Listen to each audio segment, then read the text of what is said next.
libertos podem compartilhar influência, beleza e poder de forma incomparável. Beneficiam por onde passam.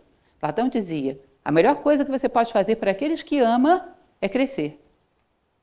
Só assim você garante alguma coisa a eles. Porque realmente são os seres que mais beneficiam. São aqueles que crescem, cumprem o seu papel, crescem como seres humanos.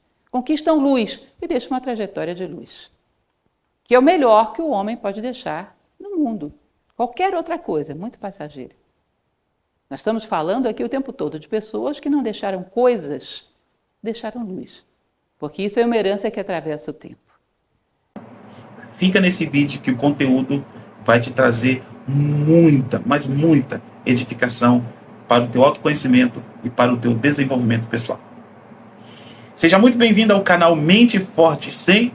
Se você não é inscrito, se inscreva no canal, curta esse vídeo, compartilhe também para outras pessoas e ative as notificações.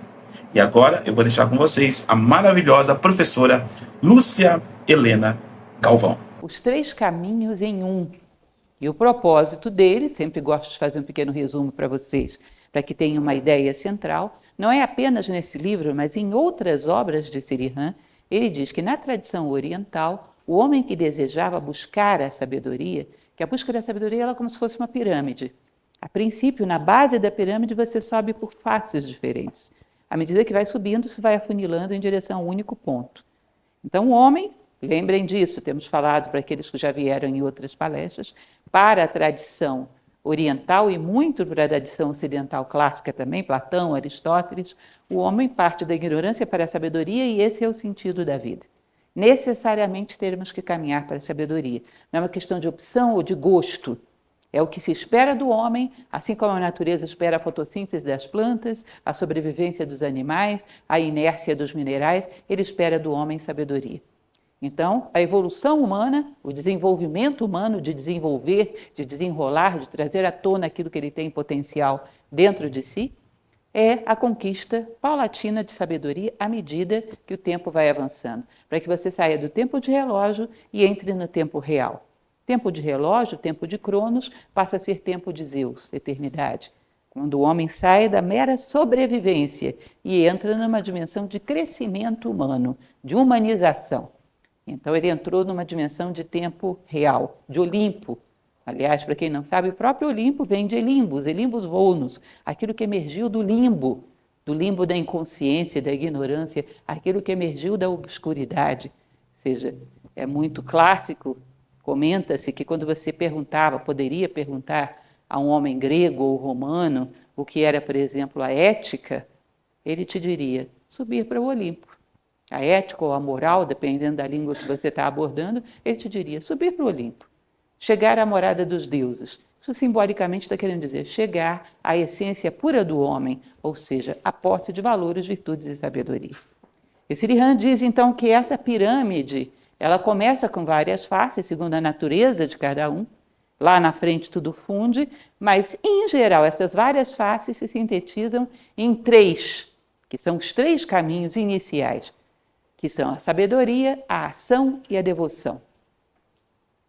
Ele diz, são muito parecidos, vamos dizer, mas é tudo a mesma coisa, concordo, é tudo a mesma coisa. Mas quando o homem está na base, começando a crescer, tem uma ligeira diferenciação do caminho que para ele é mais inteligível e mais propício. No início. Então ele vai explicar basicamente o que vem a ser essas 3 palavras. Hoje em dia nós temos uma curiosidade, adoramos fazer análise da nossa personalidade. Então, quando a gente diz, existem tantas categorias, todo mundo já fica, eu mesmo não me excluo disso, fica todo mundo curioso para saber qual será a minha. Assim, o meu horóscopo, o meu temperamento, o meu. Bom, como tudo no mundo, isso é dual. É sadio ter uma curiosidade de autoconhecimento, sim, mas eu acho um pouco exagerado o excesso de curiosidade que temos da personalidade e pouca curiosidade voltada para a vida interior, para um ser mais profundo. Temos uma curiosidade excessiva sobre características da nossa personalidade e muito pouca em relação àquilo que somos em essência. Mas, de qualquer forma, diz Srihan, que é um filósofo, vocês já ouviram um pouco sobre isso, sempre explico nas palestras, um filósofo do século XX, morreu em 1973, indiano, embora não devoto de nenhuma religião indiana, um filósofo. E ele aborda, então, esses 3 caminhos que são propostos pela tradição oriental. E vamos lá, vamos ver o que ele fala a esse respeito. Filosofia indiana, 3 caminhos: sabedoria, ação e devoção. Ele vai dizer que são como 3 tipos de yoga ou compreensão, com separação não muito clara. Lembrando sempre que quando ele fala de yoga, ele está falando de yugi, laço, reunião, reunir.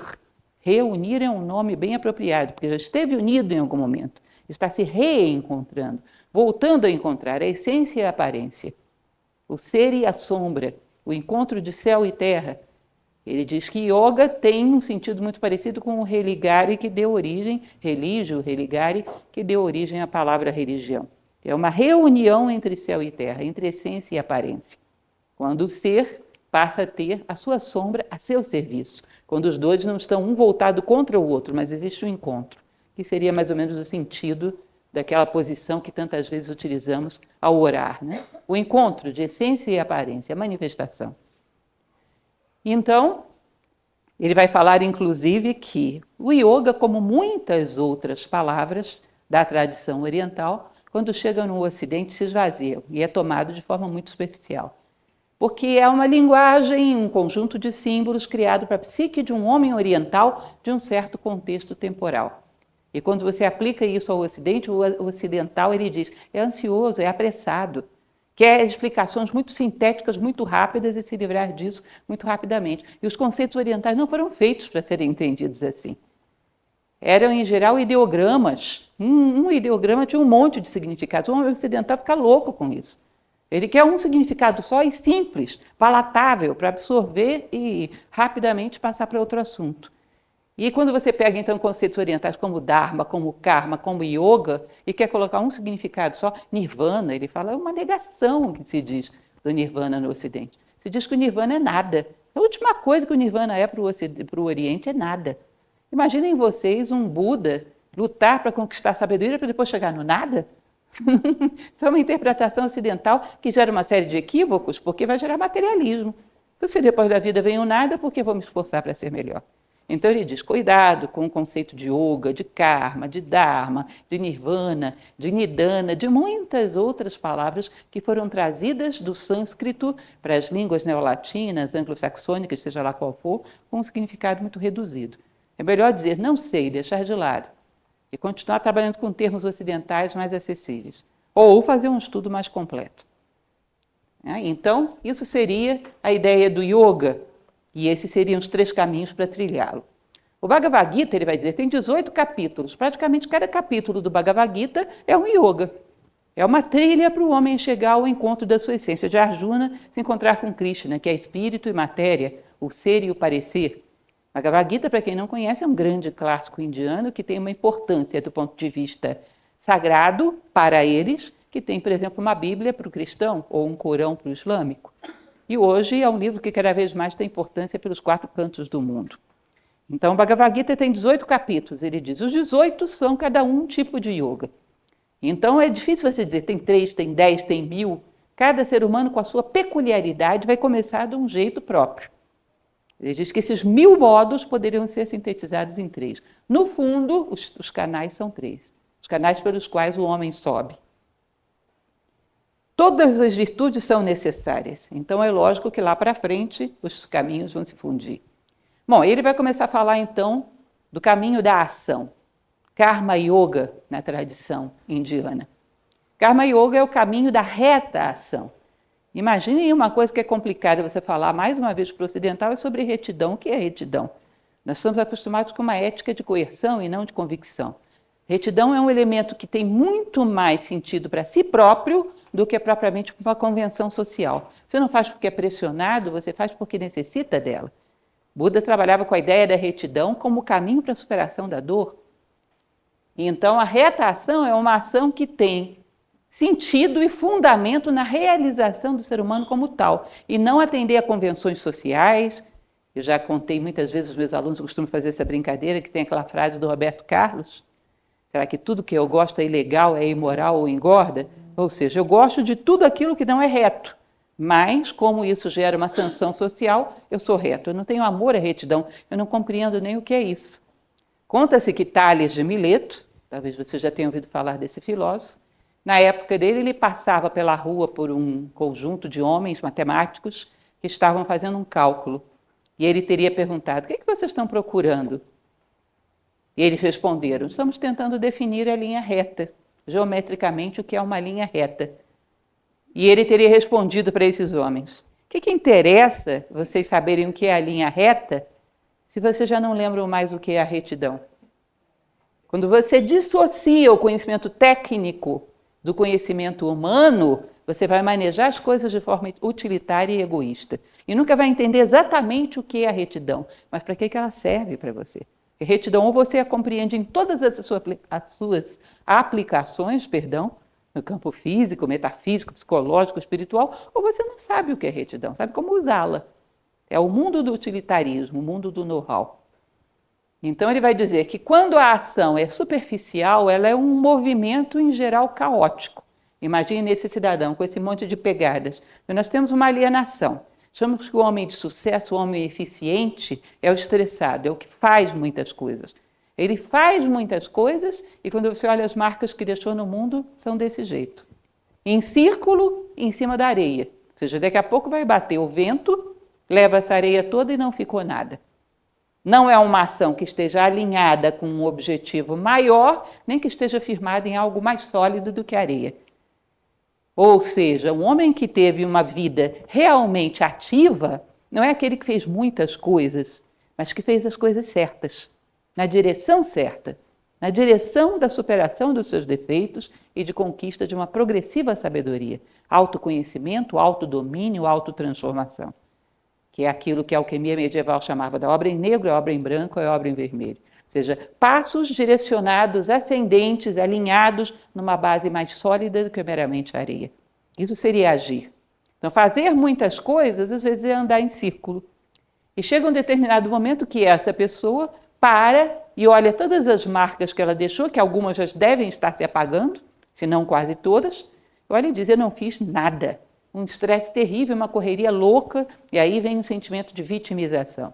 Como o mundo foi injusto comigo, porque corri tanto, praticamente não descansei, fiz 1000 coisas e não tenho nada. Bom, o mundo não foi injusto contigo, o mundo te deu o fruto daquilo que você plantou. Ou seja, uma ação superficial tem resultados superficiais, temporários. Uma das coisas que vocês vão ver isso muito claramente, um fenômeno infelizmente muito comum, é uma coisa chamada fama. No nosso momento histórico, uma das coisas que as pessoas mais desejam é a projeção social, fama. Vocês já viram alguma coisa mais descartável e mais cruel quando se vai? Que as pessoas, em geral, acreditam que isso tem algum valor, é revestido de algum valor. E rapidamente são esquecidas com a mesma velocidade com que foram lembradas e proclamadas. Atores de Hollywood, quando passam de uma certa idade, cantores, artistas em geral do chamado mundo pop, com a rapidez com que eles foram promovidos, eles são absolutamente esquecidos. Vocês já viram como essas pessoas reagem a isso? Como morrem às vezes? Às vezes acreditam que ali havia algo de real. Cada um tem aí o seu momento de desapontamento, porque todos nós temos uma boa porção de ação inútil, superficial, onde a gente olha e vê que não fez nada. Ele vai dizer: bom, o yoga da ação não compreendida vai gerar esse tipo de fenômeno. Andar em círculos, que só gera cansaço e desmotivação. Aquela pessoa que, numa determinada idade, aliás, isso já tem até um nome social, que é a crise da terceira idade, a crise dos 50 anos, que como tem variações, às vezes vai de 45 a 55, 60, uma hora o cidadão para e diz: a minha vida não valeu para nada. Muito comum, já tomou até nome de patologia de tão comum que é na sociedade. Uma hora ele olha, avalia e diz: não valeu para nada. Aí vem com aquela falsa impressão de que já é tarde demais para começar a fazer alguma coisa realmente válida. Sendo que o momento da percepção é um momento valiosíssimo, porque te dá a oportunidade de começar a levar a vida a sério e fazer coisas que sejam realmente válidas, seja em que momento for. Se forem horas antes do término dessa experiência, já valeu. O pior de tudo é não chegar nunca a essa revelação, não chegar nunca a essa constatação. Vocês entendem o que eu estou falando? Deixa eu dar um exemplo bem bobo e bem simples. Existe um curso que eu dei algum tempo atrás, que inclusive está na internet, como superar seus limites internos, onde um autor chamado Steven Pressfield, que é um excelente autor, ele dizia o seguinte: eu escrevia anos a fio E só os meus amigos liam, minha mãe, todo mundo achava tudo maravilhoso, claro. Os meus amigos e minha mãe, óbvio que iam achar maravilhoso. Aí um dia escrevi um roteiro de filme que foi aceito pelo cinema e geraram um filme. Foi um fracasso horroroso, horrível. Fracassou totalmente. E aí eu conversava com um amigo e ele disse, você vai desanimar? E ele, não. Eu tive um fracasso, mas pelo menos foi um fracasso no mundo real. Eu saí do mundo imaginário, das avaliações só por parte dos meus amigos e da minha mãe. Agora eu estou na arena. Tive um fracasso, mas um fracasso no mundo real. Então agora a coisa é sério. Agora é para valer. Então a hora que a gente percebe que os nossos atos não foram muito bem fundamentados, foi um momento sagrado em várias civilizações. Eles chamavam de uma espécie de iniciação, de um renascimento, de um despertar de consciência. Deveria ser comemorado e não lamentado. Agora é hora da gente entrar na arena e começar a agir para valer no mundo real. Bem-vindo ao mundo real. Mundo real com tempo real, e não apenas tempo ilusório e conquistas ilusórias. Então ele diz que é muito difícil que o homem, proporcionalmente ao seu nível de superficialidade, de materialismo, de alienação, que ele não chegue a esse ponto, de olhar para trás exausto e desmotivado. O que ele vai fazer a partir daí é que vai dar a tônica se a sua vida vai ser válida ou não. Se essa experiência vai esgotá-lo ou vai renovar o seu ânimo para começar tudo de novo agora da maneira correta. Pode ter ambos os efeitos. A ação egoísta, sem vida e sem resultados, mantida por um sentimento de autoimportância, acaba em desmotivação. E é bom que acabe. Isso significa que terminou um ciclo da tua vida. Que desse jeito não vai dar mais. Você vai ter que recomeçar com outra motivação. Ou então não vai recomeçar. E aí o que vai fazer? Ter que criar outra motivação. Talvez melhor. Provavelmente melhor. Se tirou maturidade dessa experiência, vai ter que recomeçar com uma motivação melhor. Ou não recomeça. Uma ocasião, falava-se a respeito de... Para o próprio Sirihan, perguntava-se a ele, bom, um grande executivo, uma pessoa que tem um grande sucesso no mundo material, é uma pessoa com muita disciplina, muita capacidade de trabalho, muita eficiência naquilo que faz, não é verdade? É verdade. E como ele acreditava na reencarnação, trabalhava com a tradição indiana, não estou aqui querendo colocar isso como verdade absoluta, mas apenas dizendo para vocês o que ele respondeu, o que ele pensava. Essa pessoa perguntou, bom, um executivo que tem essas virtudes, digamos que ele reencarne, ele vai começar dessas virtudes que ele conquistou e se torna um espiritualista, vai ser uma potência? Aí ele dizia, cuidado, não. Porque quando você muda a motivação, a energia toda empregada para essa motivação, para essa aqui, vai ter que ser toda recriada. Entende? Porque por isso a pessoa move mares e terras, mas por isso não. Essa motivação vai ter que ser toda recriada do zero. É como se você pegasse hoje, agora, esse homem que está super motivado por alguma coisa que dá dinheiro e dissesse, pelo bem da humanidade, imaginação, criatividade, iniciativa, ousadia, tudo zera. E ele vai ter que reconstruir todos esses aparatos, essas virtudes, para trabalhar por isso. Percebem? Então, em algum momento, nessa vida ou em outra, segundo ele, segundo essa tradição, um vai ter que zerar uma motivação e passar para outra. Sair de uma motivação terrestre, muito material, ligada puramente à sobrevivência, que é mais animal do que humana, e passar a uma motivação mais celeste. Me recordo que o professor Michel Echenique, que trouxe Nova Acrópole para o Brasil, ele veio do Chile, trabalhava lá, era uma pessoa que tinha uma vida estruturada no Chile, era chileno, e quando ele vem para o Brasil abrir Nova Acrópole aqui, ele vem ao lado de uma pessoa que era um executivo que vinha abrir uma filial da sua empresa no Brasil. Ele contava isso para a gente, eu achava muito engraçado. Ele já é falecido há alguns anos. E ele dizia, olha, esse senhor passou horas me dizendo como o negócio dele era bom e como ele ia ganhar muito dinheiro no Brasil. Aí lá pelas tantas ele me perguntou, e você, o que você vai fazer no Brasil? Ah, vou fazer uma escola de filosofia. Escola de filosofia? Mas isso dá dinheiro? Aí ele resolveu fazer uma brincadeira com esse homem. Dá não sei quantos $1000 por mês. Oba, bom negócio! Você não quer me deixar entrar no ramo com você, não? Não aceita um sócio?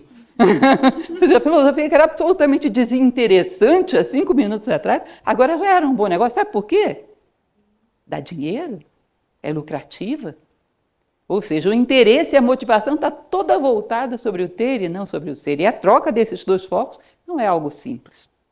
Por muito que seja doloroso o esgotamento de uma experiência, se ela te permite criar uma nova motivação de vida, não foi caro, foi bem pago, valeu, entende? Por muito que seja doloroso o esgotamento de um ciclo de vida, o esgotamento de um projeto, se ele te permite começar agora pensando menos em si mesmo, com menos egoísmo, com menos vaidade, não foi caro, foi um bom preço, valeu. Porque vai te dar uma perspectiva de vida totalmente nova, como se fosse um renascimento. Isso para ele é uma forma de ressurreição e de renascimento. Aliás, vai falar muito sobre isso no capítulo 15. E isso para ele seria a transmutação, a transfiguração, que fala a tradição cristã. O homem renasce agora com um objetivo humano. E se isso acontecer horas antes dele morrer, já foi válido. Porque você pelo menos conquistou esse grau de consciência e algumas horas de consciência. É possível que um ser humano tenha toda uma vida sem ter uma hora de consciência humana. E a sua vida vale pelo tempo real, ou seja, o tempo de consciência humana. Então, objetivos superficiais, vaidosos, ligados à mera projeção do pequeno eu. Uma vida sem importância, uma vida banal. Lembrem daquilo que falamos para aqueles que vieram na semana passada.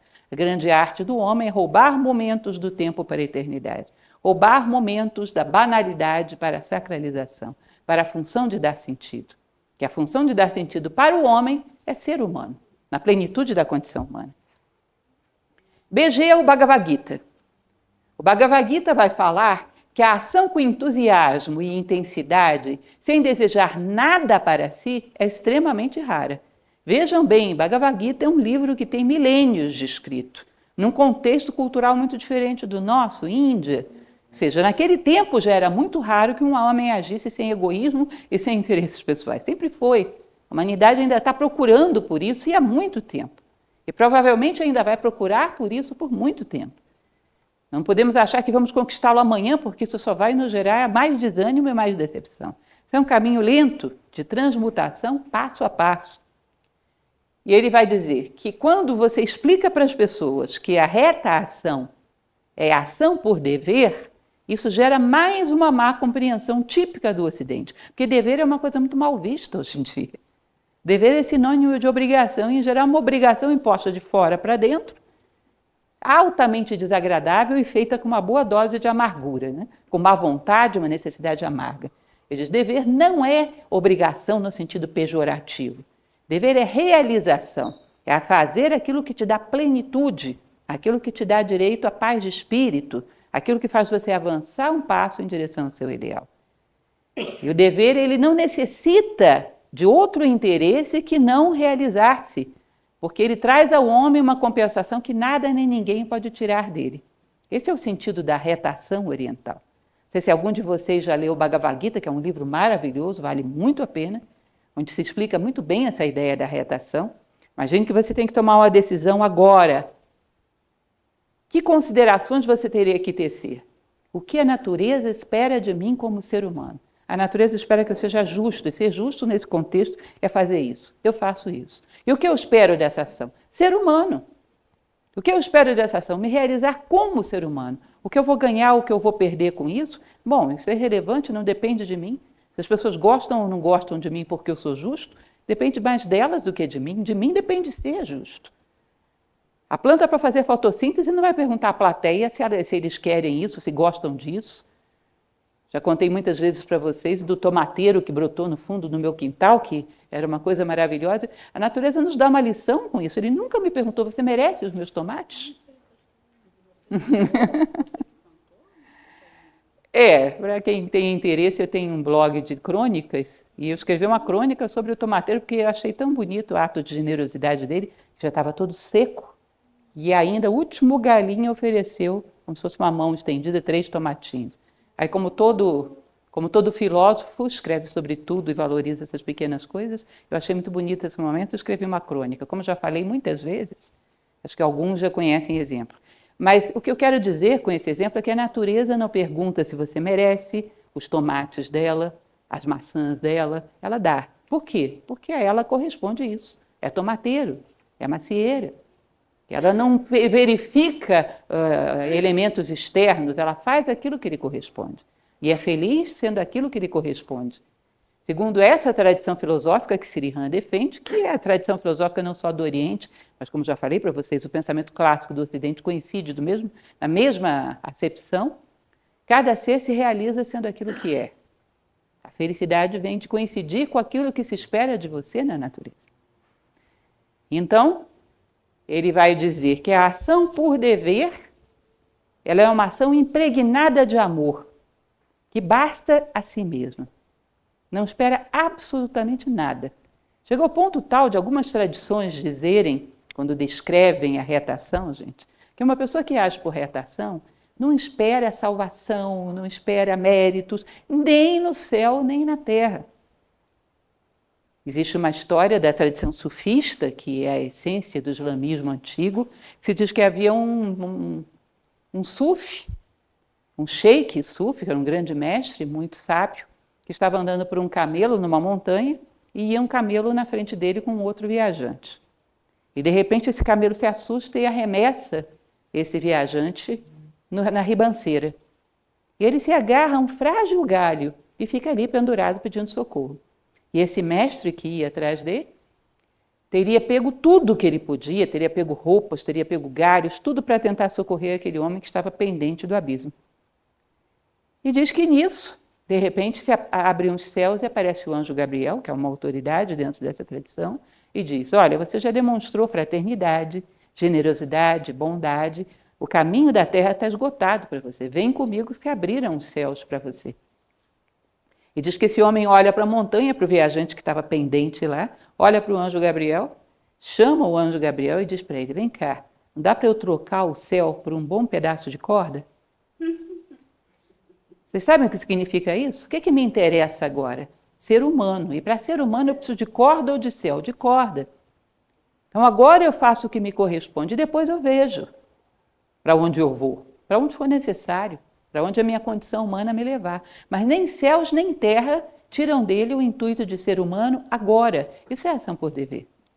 Impregnada de amor pela própria condição humana, que é a dignidade, de amor pela humanidade como um todo, que é compaixão, é fraternidade. Essa seria a ideia da retação.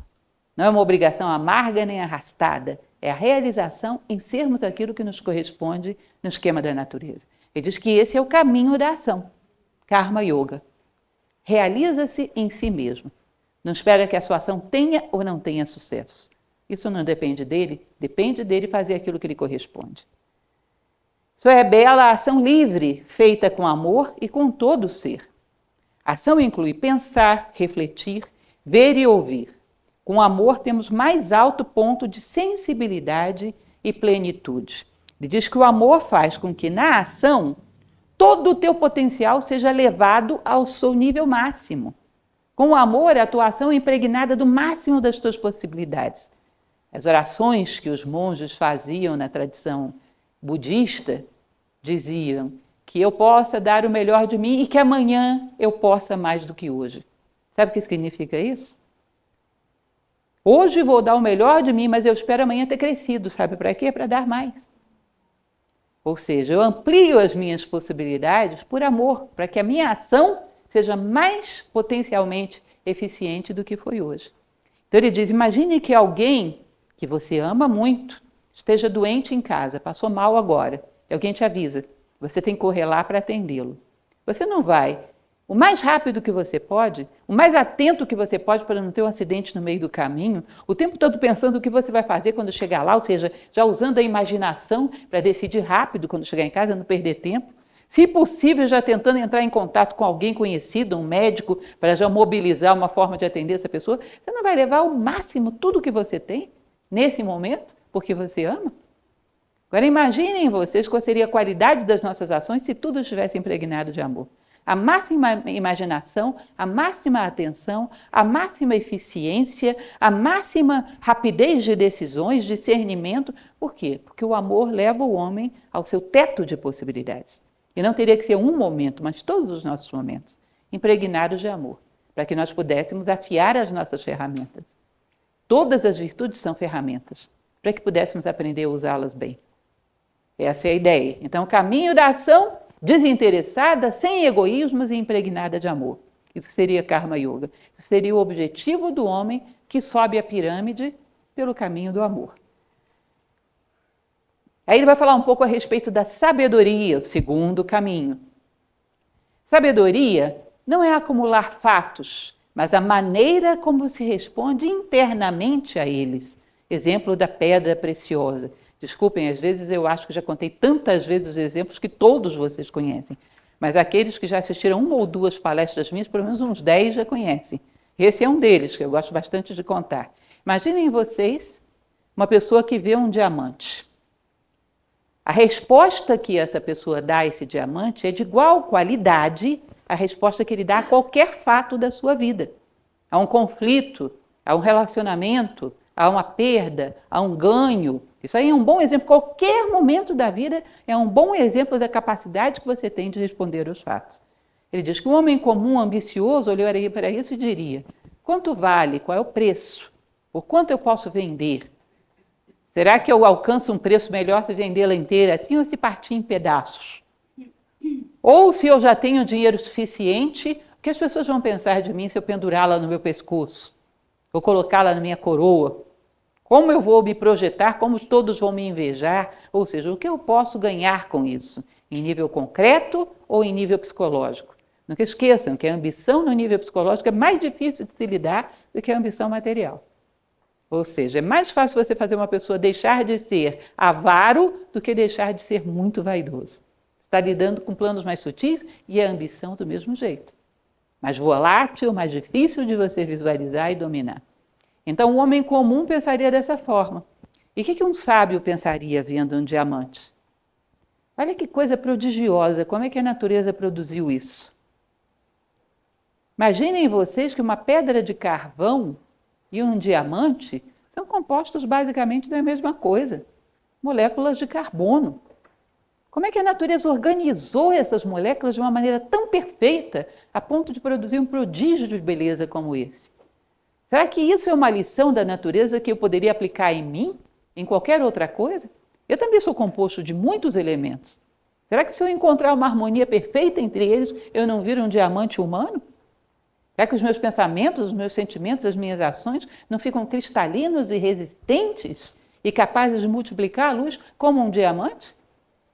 Vocês vão ver que dentro da tradição tibetana eles chamam de Dorje a mente do homem, que é pura, sólida, cristalina e capaz de multiplicar a luz. Dorje é diamante. Vajra no sânscrito é diamante.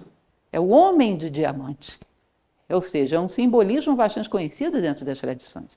Então, de uma pedra como essa, você olharia e tiraria uma lição de vida de como lidar consigo mesmo. Não só dessa pedra, mas de qualquer coisa. De qualquer coisa. Então, as circunstâncias são as mesmas. A resposta que se dá a elas é que vai mostrar se você é um sábio ou não. Um sábio não é aquele a quem acontecem coisas extraordinárias, mas é aquele que dá respostas extraordinárias às coisas comuns da vida. E sai dali sempre maior do que ele entrou. Então, a sabedoria não é acúmulo de dados, ele vai falar bastante sobre isso, mas a capacidade de utilizar, passo a passo, cada aprendizado para uma resposta mais eficiente à vida no momento seguinte. Lembrem daquela passagem, para quem já leu alguma coisa de Platão, os diálogos de Platão são maravilhosos.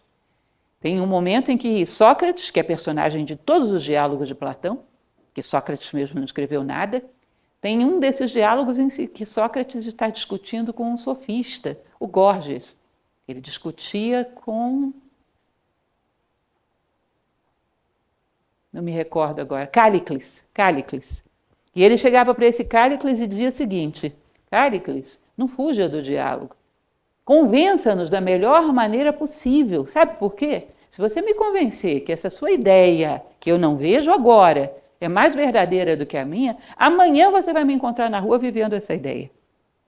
Você não está jogando simplesmente com palavras, você está jogando com vidas. Se você me convencer que você tem razão, você vai me encontrar na rua amanhã vivendo a tua ideia, não a minha. Gente, eu acho isso tão bonito. Você imagina o que é um homem ter solidez e moral para dizer uma coisa dessa. Se você me convencer que você está certa, amanhã você vai me encontrar na rua vivendo a tua ideia e não a minha. Você é um sábio, ou pelo menos alguém que busca a sabedoria, um filósofo. um amante da sabedoria. E isso é o que Srihan está querendo explicar. A sabedoria se mede pela capacidade de transformar conhecimento em resposta humana à vida, em resposta adequada à vida, a cada momento, passo a passo. Nada vale a posse de conhecimentos em existência estática, viciada em conforto. Agir quando a ação é necessária. É como se nós imaginássemos um homem que tem um automóvel último tipo na garagem e uma hora ele tem uma emergência, tem que fazer alguma coisa na rua, vai a pé. Então, na hora que ele necessita da velocidade daquela máquina, não a utiliza, não sabe utilizá-la ou não lembra de utilizá-la. Isso é muito equivalente a um homem que tem um intelectualismo fora do comum, já leu 1000 ideias, mas na hora de responder aos acontecimentos da vida, vai a pé, ou seja, responde como qualquer um. Ou necessariamente uma pessoa que tem uma grande quantidade de informações responde à vida de maneira mais generosa, mais fraterna. Todo mundo que é bem informado é necessariamente mais virtuoso? Percebemos que não. São duas coisas muito diferentes. Então, essa pessoa tem uma máquina poderosa que, se utilizada, poderia levá-lo longe, mas na hora de se movimentar, vai a pé. Ou seja, a sua vida não reflete, na prática, aquela quantidade de conhecimentos que acumulou. Ele diz, bom, isso não é sabedoria. Sankaracharya, que é um outro sábio hindu muito interessante da escola vedantina, ele dizia o seguinte, um medicamento só surte efeito quando é ingerido, e não simplesmente quando se pronuncia o seu nome. Parece engraçado, né? Mas o intelectualismo é exatamente isso. Estou sentindo uma dor de cabeça horrível, aspirina, aspirina, aspirina, aspirina, e não tomo aspirina. Eu não coloco ela dentro da minha vida. Não é curioso? Ou seja, uma massa de informações mantida só no nível intelectual. Na hora de responder à vida, como um homem comum. E diz, cuidado, isso não é sabedoria. Isso é mais uma ferramenta da vaidade, para ostentar quantidade e não qualidade, horizontalidade, extensão e não profundidade. Sabedoria é profundidade, não é extensão. E para que serve a extensão? Se em nenhum dos seus pontos você mergulha, em nenhum dos seus pontos você aprofunda. A vida exige a ação, e a condição interior dá significado à ação. Ou seja, ele está falando desse desdobramento da sabedoria ligada à ação. Ou seja, a sabedoria se torna sabedoria quando você se movimenta pelo mundo levando-a em consideração. Age para que eu te veja, dizia Sócrates. Movimenta aí que eu quero ver o que você realmente sabe. Dá respostas à vida, que eu quero ver o que você realmente sabe. Então, a vida exige ação e a condição interior dá significado à ação. Felicidade é fluxo de vida em todos os níveis. Então é como se a sabedoria desobstruísse o fluxo da vida no nível mental, emocional, físico, flui vida através de toda a ação que você tem no mundo. Pensamento, palavra, ação, sentimento, flui vida. De tal maneira que você pode perceber que às vezes duas pessoas fazem atos idênticos e um é carregado de vida e o outro não.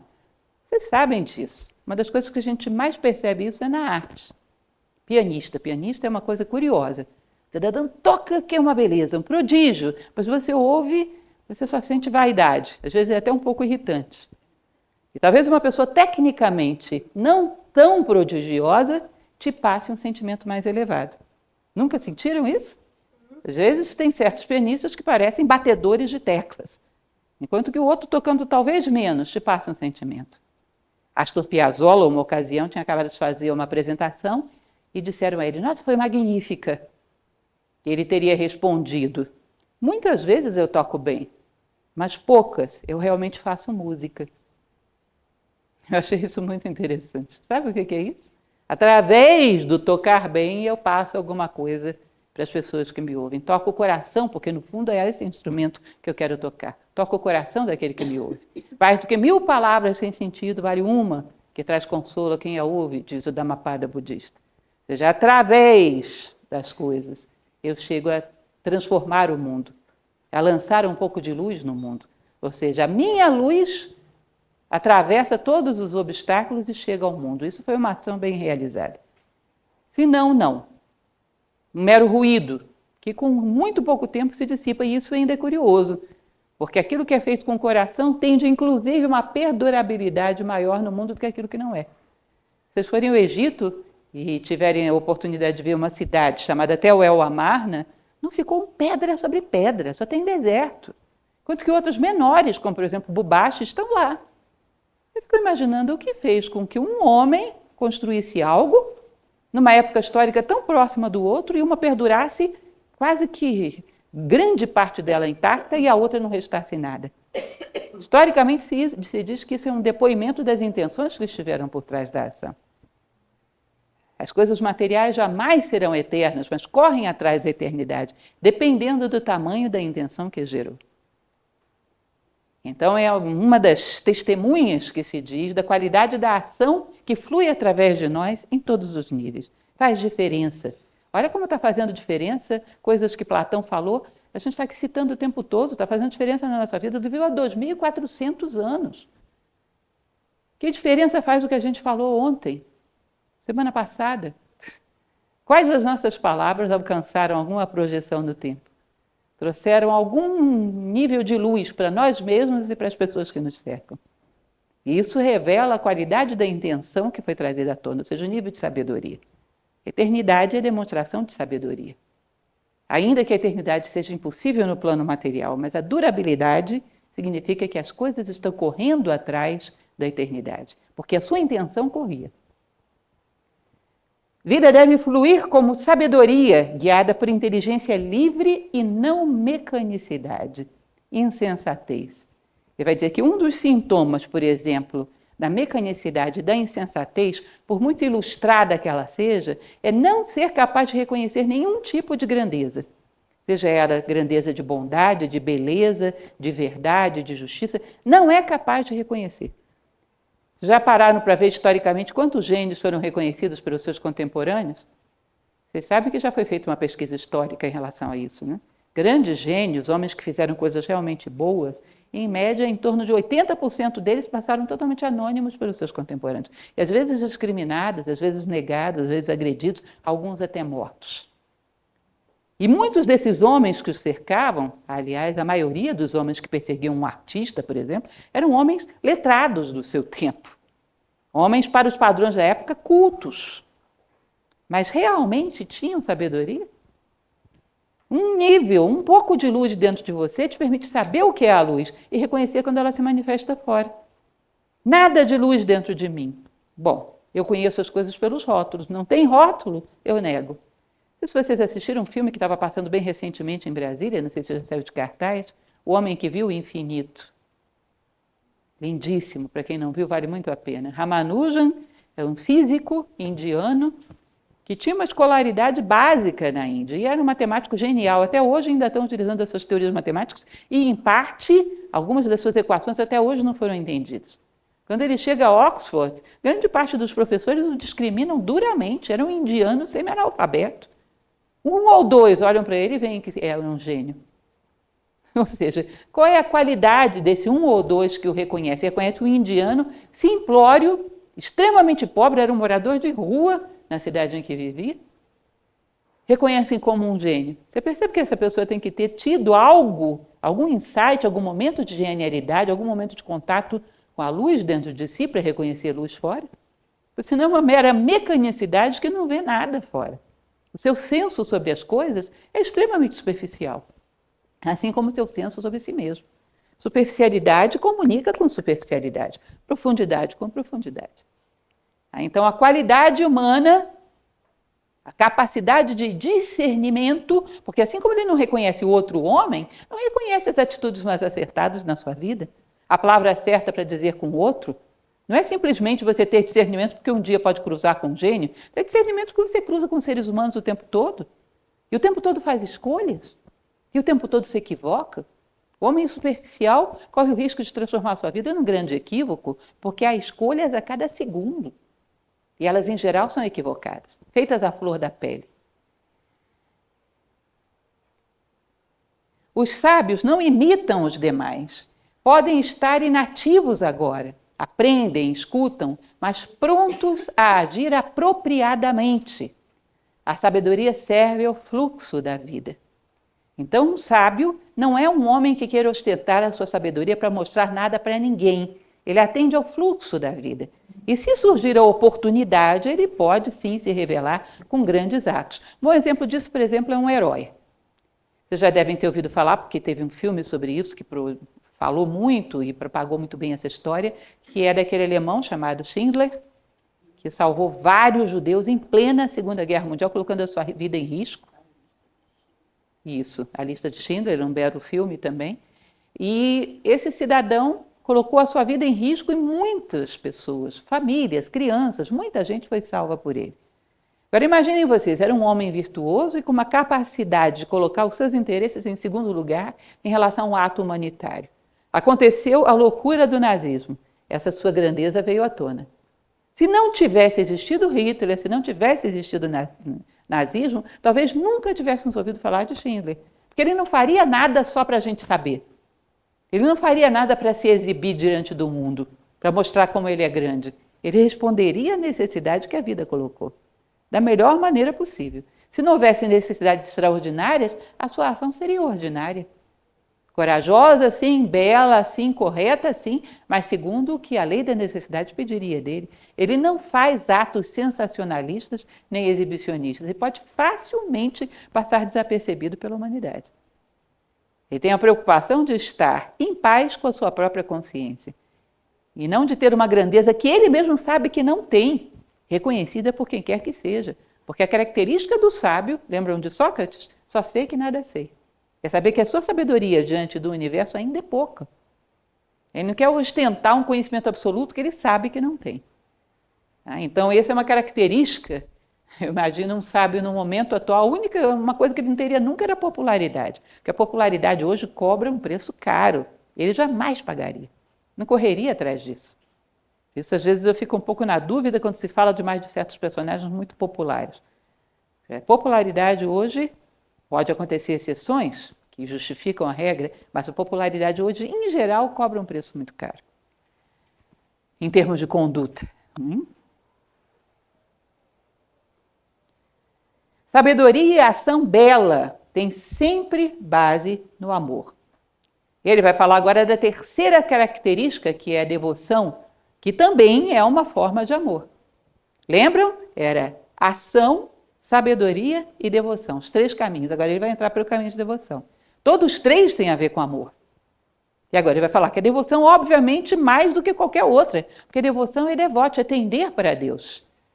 É um ato de amor por natureza, é como se nós reconhecêssemos em nós atributos divinos e nos aproximássemos do divino por afinidade. É uma inclinação, é tender para Deus. Ele vai falar como essa palavra, mais do que as outras duas, muito mais, é interpretada de forma equivocada. Ele, nessa parte, é muito duro. Ele vai dizer, muitas vezes a devoção no Ocidente é confundida com o quê? Fanatismo. Muitas vezes. É uma das palavras mais injustiçadas e maltratadas. Tá? Então ele vai dizer, devoção sem expectativa de qualquer benefício, é motivada apenas por amor. Devoção sem expectativa de qualquer benefício. Vocês percebem que aí a coisa já ficou complicada? Ele vai mais além nessa linha. A expectativa presente na devoção da maioria, ainda que inconsciente. Vai dizer, a maioria tem, entre aspas, devoção carregada de expectativa. A maior parte das relações com Deus, diz ele, está carregada de uma expectativa de retorno, que faz com que ela se descaracterize como devoção. Platão costumava dizer que o que mais ofende os deuses não é não acreditar neles, é acreditar e achar que se pode comprá-los. Entendem? Ou seja, um toma lá da cá. Eu faço determinadas coisas e recebo algo de volta. Conta-se Fílon de Alexandria, que era um grande escritor, ele escreveu a vida de um sábio chamado Apolônio de Tiana. E Apolônio era um reformador religioso. Para vocês terem uma ideia que essa decadência vem de longe. Quando Apolônio vive, que foi no início da era cristã, as religiões do mundo já estavam, muitas delas, muito decadentes. Ele chega ao Egito e estava sendo celebrada uma cerimônia com o sacrifício de um animal. O Egito já era muito decadente nessa época, início da era cristã, e disse que ele entrou nesse templo egípcio aos berros e teria dito o seguinte: abstende-vos de lavares os vossos altares em sangue. O único sacrifício que é desejável aos deuses é o sacrifício do teu eu animal em altares da sabedoria. Vocês entendem? O que você pode dar para os deuses? Essa é uma tradição politeísta. O que você pode dar para os deuses que eles não possam obter sozinhos, sendo eles deuses? Só tem uma coisa: a tua evolução, porque isso eles não podem obter sozinhos. Você tem livre-arbítrio, eles não podem te forçar. O teu crescimento como ser humano, isso eles precisam de você. Eles só vão ter se você der para eles. E isso é a única oferenda que pode ser feita. Qualquer outra coisa é inútil. Que outra coisa eles desejariam que não poderiam obter por si próprios? Existe uma oração de uma mestra sufi, para vocês verem, realmente eu gosto bastante dessa tradição. E havia dentro do sufismo uma mestra chamada Rabiá Adaviá. Sobrou muito pouca coisa dela, mas tem uma oração que particularmente eu gosto muito, que ela dizia: Senhor meu Deus, se eu te busco por medo do teu inferno, queima-me no teu inferno. Se eu te busco por desejo do teu céu, expulsa-me do teu céu. Mas se eu te busco apenas pelo que és, recebe-me no seio da tua glória. Pelo que és. Em ti existe bondade, justiça, em mim também. Eu sou parecido. Portanto, nós somos da mesma natureza e eu me inclino por ti. Por quê? Porque quero ser cada vez mais parecido. Sede perfeitos como vosso Pai do céu é perfeito. Ou seja, eu me aproximo por afinidade, pelo que és ou pelo que eu sou. E não porque eu posso ganhar ou perder com isso. Isso seria a verdadeira devoção. Tender para Deus é um magnetismo por afinidade, sem nenhum interesse, senão simplesmente o fato de seres Deus e eu ser homem. Isso seria a verdadeira devoção. Qualquer outra coisa, horizontal. Horizontal significa toma lá da cá, é um jogo. Pior coisa, acreditar nele e achar que se pode comprar. Na verdade, fé e devoção seriam muito parecidas, né? Porque fé vem de fides, que é a mesma raiz de confides, confiança, ou seja, é um laço de reconhecimento e não um laço de expectativa. Não há por que ter expectativas. Deus já é o que tem que ser. E o fato de eu ser aquilo que tenho que ser depende do meu esforço e não de expectativas. Então não existe uma expectativa de ganho ou perda com isso. Às vezes o que temos é uma relação digamos assim, de bons amigos, de boa vizinhança. Eu sou protegido, cumpro determinados preceitos, mas cada um no seu mundo vivendo segundo princípios totalmente diferentes. Eu do meu jeito e Deus do dele. Isso não é nem fé, nem devoção, segundo o conceito que Sri está defendendo. Não há uma relação de natureza, uma relação íntima de reconhecimento. Há um jogo de interesse. Entrega não admite eu com reservas ou reivindicações. A entrega é a busca do caminho, porque isso me corresponde como ser humano, e não porque eu vou ganhar ou perder alguma coisa com isso, porque eu temo ou desejo. Se vocês imaginarem, por exemplo, Ramanujan, esse matemático de que a gente falava ainda há pouco, ele amava a matemática e ele tinha um medo terrível de morrer sem revelar ao mundo as equações que ele tinha visto, que ele via realmente. Ele dizia que a deusa dele comunicava a ele equações matemáticas. E tinha um amor tremendo e queria contar para o mundo as equações que ele tinha descoberto. Vocês imaginam Ramanujan pedindo para a matemática dar alguma coisa para ele? Protegê-lo de alguma coisa? Ou dar a ele algum benefício? Não. O benefício dela é ela existir e ele poder vê-la. Não pedia nada. Vocês imaginam, sei lá, Mozart pedindo para a música dar alguma coisa para ele que não ela mesma? Não, me protege aí. Me dá algum benefício? Não. Ela não dá outra coisa senão ser ela mesma e me permitir vê-la. Vocês percebem que são caminhos de visão de atributos de Deus? É uma forma de devoção? Então é exatamente a ideia que ele está querendo passar. Devoção não tem nada que fique fora dela como reivindicação. Renúncia total aos motores do pequeno eu, antes que amor ou devoção aflorem em glória e beleza. Renúncia total às motivações, aos motores do pequeno eu. Lembra que a gente falava da mudança das motivações? Não se fala eu amo, pois não há um eu doador fora do amor. Eu amo significa um eu e o amor. Não, eu e o amor somos uma coisa só. Eu não quero ganhar nada com isso, não existe um eu fora do amor. Não existe um atributo meu que eu reconheça mais como eu mesmo do que o amor. Pensamentos, sentimentos, corpo, tudo são ferramentas. Eu sou o amor. Então não é eu amo. O amor sou eu. No amor existe a minha identidade mais profunda e ele me basta. Ele se justifica em si mesmo. Isso é amor platônico. Platão fala sobre isso. O verdadeiro amor justifica-se a si mesmo. A identidade do homem deveria estar situada aí. Não tem nada fora disso. Portanto, não há nada para ser gratificado. O próprio ato de amar já tem em si a sua gratificação. Quem servirá a Deus em troca de nada? Ele cita, essa é uma passagem bíblica, né? Ou seja, em troca de nada, sem trocas, pelo próprio serviço, realizando-se no próprio serviço. Servir a Deus através dos seus atributos. Refugia-te em mim, diz o Bhagavad Gita. Krishna diz para Arjuna, refugia-te em mim. Ou seja, encontra a tua identidade nos meus atributos mais profundos. E aí você vai estar bem, aí você vai encontrar o sono dos justos, a vigília dos justos, a vida dos justos, a felicidade, a plenitude, a paz. Não há beneficiário fora, não há ninguém ganhando nem perdendo. Não sobra nada de mim além daquilo que eu dou. Além da minha devoção, não há mais nada. E me realizo nisso. Vocês vão ver que os grandes bispos da história falam muito sobre isso, sempre. Krishna, nessa mesma obra, no Bhagavad Gita, vai dizer: o devoto é igual para amigo e inimigo, na honra e na desonra. Tudo de mais belo floresce nele. Nada se procura, tudo jorra, tudo se doa a cada momento. Ou seja, cada momento, como aquele surf que eu falava ainda para vocês agora. A cada momento eu quero a corda, aquilo que eu preciso para ser humano agora. Eu quero compaixão, eu quero fraternidade, e quando encontro esse potencial dentro de mim, esse momento foi pleno. Não falta nem sobra nada nele para me fazer feliz.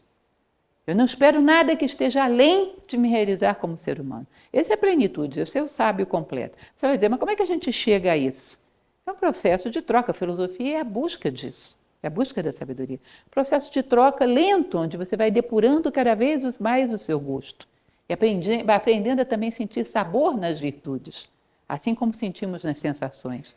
Sabor na justiça, como sentimos na realização física. E permutando e cada vez mais elevando a consciência.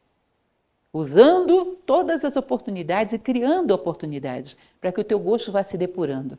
E aprendendo a amar coisas mais elevadas. E aprendendo a se realizar em coisas mais elevadas. Esse seria o processo da vida. Essa frase é do próprio Sri Ram. A evolução nada mais é do que a depuração do gosto. Aprender a ter um grau de felicidade e plenitude em coisas sutis e mais humanas do que meramente coisas materiais que necessariamente você vai perder. Aquilo que é realmente teu, nada nem ninguém pode tirar de ti. E a maior parte das coisas que nos realizam são coisas que necessariamente vamos perder. E daí vem o medo, daí vem a ansiedade, daí vem grande parte da nossa infelicidade.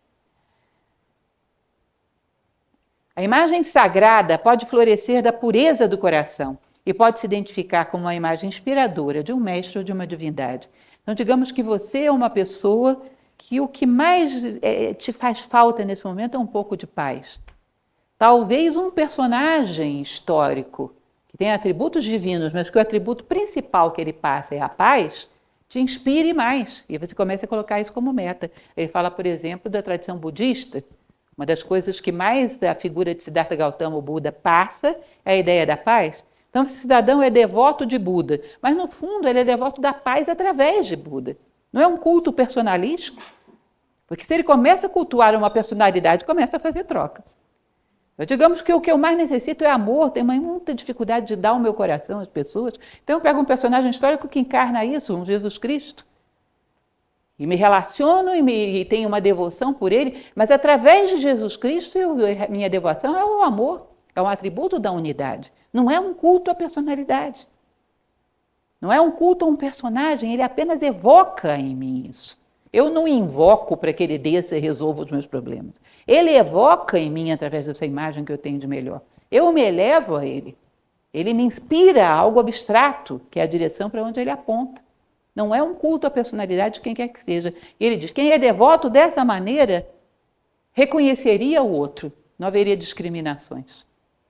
Ninguém que fosse devoto de Buda teria discriminações com quem é devoto de Jesus Cristo, ou vice-versa. Se soubesse que a verdadeira devoção é pelos atributos da unidade. E não por uma imagem que pode encarná-la muito bem, mas é uma imagem limitada no tempo e no espaço. Entendem isso? E ele diz, olha, quando isso para na imagem, pode gerar um culto à personalidade que pode gerar uma série de elementos, de desdobramentos complicados. Por exemplo, a discriminação, o preconceito, o fanatismo e um monte de outras coisas. E, logicamente, esses seres vieram para que nós víssemos através deles, víssemos a unidade. Seres libertos podem compartilhar influência, beleza e poder de forma incomparável. Beneficiam por onde passam. Platão dizia, a melhor coisa que você pode fazer para aqueles que ama é crescer. Só assim você garante alguma coisa a eles. Porque realmente são os seres que mais beneficiam. São aqueles que crescem, cumprem o seu papel, crescem como seres humanos. Conquistam luz e deixam uma trajetória de luz. Que é o melhor que o homem pode deixar no mundo. Qualquer outra coisa, muito passageira. Nós estamos falando aqui o tempo todo de pessoas que não deixaram coisas, deixaram luz. Porque isso é uma herança que atravessa o tempo. É interessante porque nós vivemos um momento histórico onde as pessoas parecem que são grandes pela quantidade de coisas que possuem. A história ela é implacável, ela mostra qual é a verdadeira grandeza. As pessoas são grandes pela quantidade de coisas que doam. Percebem? A grandeza da generosidade denota o tamanho do homem, não a grandeza das posses. Quem era rico no século II a.C.? Alguém sabe dizer? Quem era sábio a gente sabe, Platão. Isso. Ou seja, os homens se tornam grandes por aquilo que são capazes de doar e não por aquilo que são capazes de reter. Esse é mais um dos equívocos do nosso momento histórico. Pode-se viver altruísmo puro, sem deixar de estar no mundo. Gostei muito dessa imagem porque me passou a ideia da flor florescendo num grau mais elevado, num tom mais elevado.